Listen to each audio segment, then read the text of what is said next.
guys have nothing to worry about? I've seen your daughter in action before, and trust me, she's got some moves. And what exactly do you mean by that, Mr. Wukong? What are you? Some kind of ratty plush toy? The name's Nightcrawler, and at least I don't reek like unwashed lederhosen. You blue-furred freak! Ah! Captain Forrest here, and in today's video I'm going to be going over both these combatants, see who would win more often not in a cross-verse situation. Blake from RWBY versus Nightcrawler from Marvel Comics 616. Now if you guys are new to my channel, please leave a like, comment down below, and of course subscribe for further content. Also, huge shout out to HQ Squad, massive shout outs to the team, they've been a huge help in my videos. Also a huge shout out to Frisk, he was a huge help with the Blake section, so much appreciate to him. Now I'm gonna go ahead and talk about this matchup and then get into the nitty gritties. Of course, as promised, I will be uploading some more exotic matchups on the channel. That includes Marvel and DC related stuff, anime, it could be other stuff too. I love RWBY. I love RWBY as a, as a verse. I love scaling it, I love watching it, and I like the characters. So expect some more RWBY matchups on the channel. I'll definitely be doing that. There's definitely a fan base for that too, so keep an eye out for those as well. But anyway, I'm going to go ahead and get right into the meat and potatoes of things. I'm going to start off with Blake, and then I'm going to just talk about her stats and what she brings to the table. So in order to determine where Blake would range in terms of attack potency, we must address some of her feats and scaling.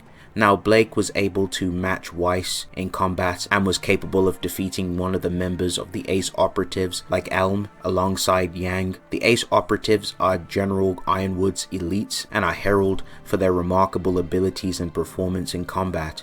In fact, they demonstrate their abilities and power against Penny, as they were able to damage Penny in combat.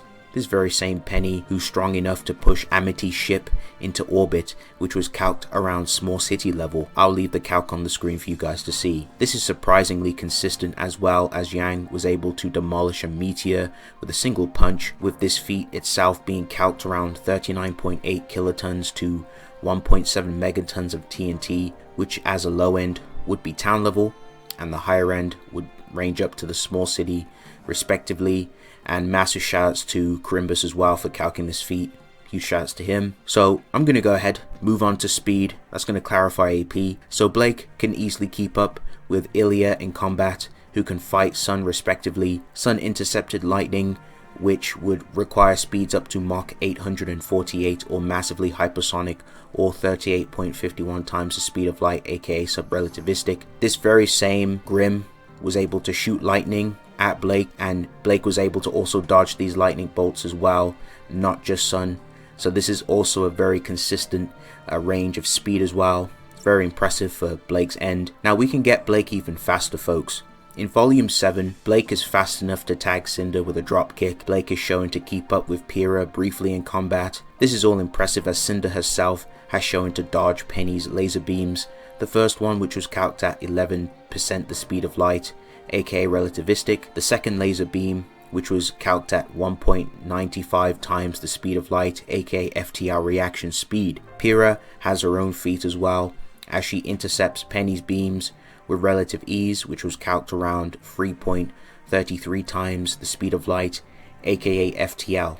So Blake has some really good ranges of speed, easily ranging from the lightning timer ranges to the relativistic speeds to the FTL, so some really good ranges. So that's gonna round up Blake's stats. Let's move on to something in the verse of RWBY called Aura. Aura in all users in RWBY form a passive force field around themselves to defend against deadly attacks from opposing targets. They can also use their auras and use them in unique ways, and this is associated with the term called semblances. Additional benefits that come along with Aura is accelerated healing factor to heal from minor wounds, and providing high resistances to heat, extremely cold related environments. For example, without heating or protected aura, the cold of Solitus can kill you in a matter of hours. Now, in Blake's case, her semblance called Shadow allows her to create a lookalike clone of herself to take the hit and damage from opponents, especially acting as a substitute jutsu. In a way, Blake can also use her semblance in versatile ways.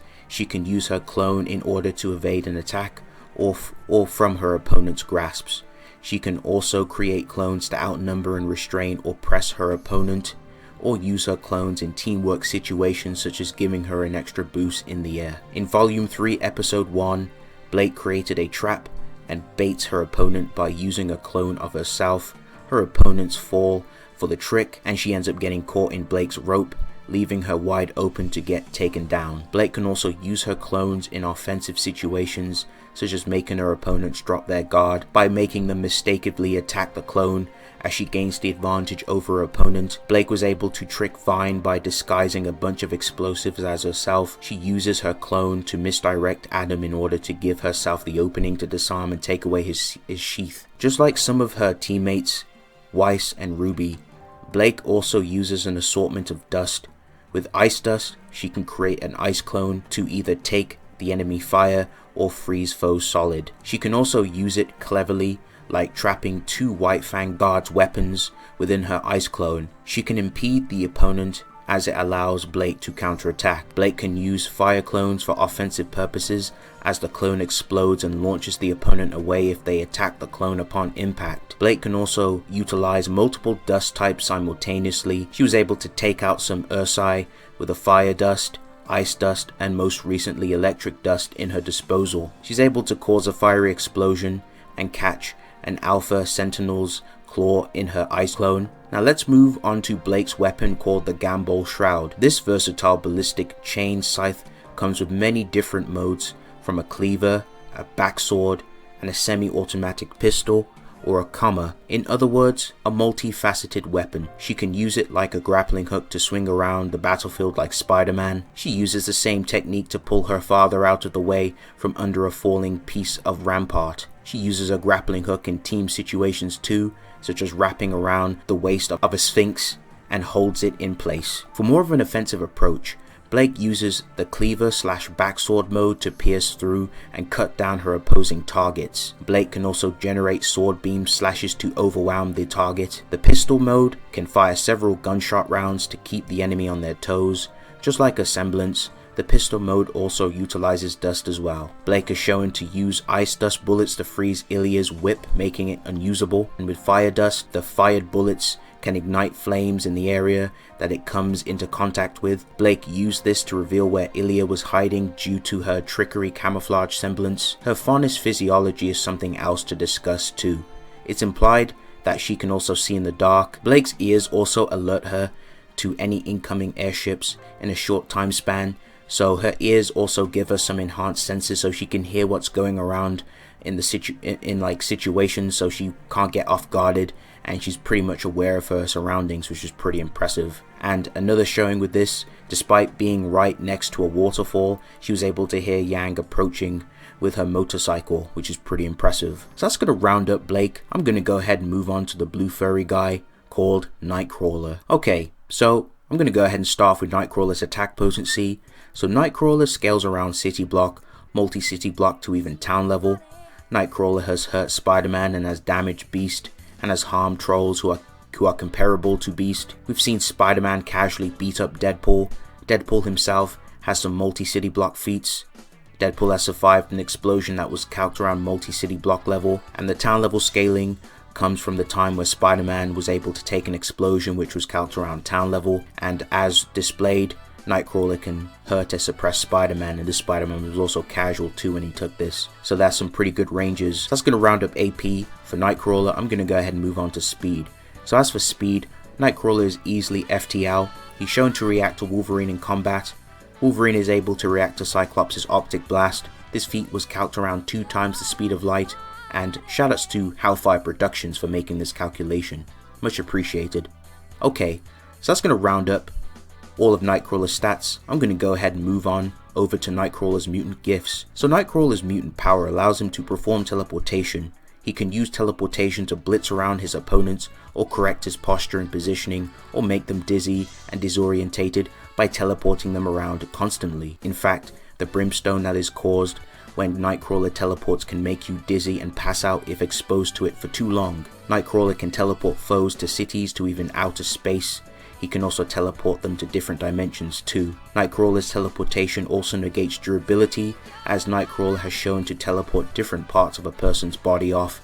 He can also teleport people inside inanimate objects to immobilize them. Nightcrawler can teleport you in the air and let you fall to your death. He can also make good use of the environment, such as teleporting and dropping his opponents into hazards such as spikes. Nightcrawler has trained himself countless weeks in the X-Men's mansion and in the danger room to combat foes comparable to, if not with superior fighting skills such as Beast and Wolverine in hand-to-hand. Nightcrawler can perform pressure point strikes, and he's also used this ability to move around and pretty much accurately hit targets too. Nightcrawler can also hit vital points on his targets with weapons. He will also attempt to disarm his opponents too if they use their weapons against him. Nightcrawler also makes great use of his tail, as he uses it as a third arm to grab people, objects, or to use it to wield weapons. Due to Nightcrawler's mutant physiology, he is naturally gifted with agility and acrobatics. He is virtually invisible while hiding in dark places.